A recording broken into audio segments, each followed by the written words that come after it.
كل رمضان لينا معاه حكاوي وذكريات عمرنا ما نقدر ننساها. الموقف ده عمري ما بنساه، وده لانه كان اول رمضان اقرر ان انا اصوم فيه، وفي نفس اليوم كنت رايح مشوار مع حد قريبي، كنا رايحين نزور حد في المستشفى. الموقف بالسواقين بالناس اللي شغاله هناك عايشين في الزبادي خلاص، تحس ان انت مش في رمضان، تحس ان انت مثلا في شهر جماد الاول. قلت بقى خلاص انا عيل صغير، كنسل بقى نفخه الصدر واروح افطر زي ما كل الناس شايفه في الموقف بتفطر. وسبت قريبي وكنت رايح الكشك عشان اشتري حاجه اكلها.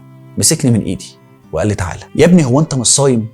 ده ابوك وامك فرحانين بيك ان انت خلاص قررت تصوم، كمل بقى لحد الاخر. لو انت خلاص مش قادر وتعبان افطر خلاص، انما لو قادر وفيك صحه ان انت تكمل كمل وخد الثواب لحد الاخر. فقمت قايل له وبجحت يا عم ما كل الناس مش صايمه، جت عليا انا يعني. وقتها قال لي شويه كلام كتير قوي مش فاكر منه اي حاجه، بس قال لي كلمتين لحد النهارده معلمين في دماغي.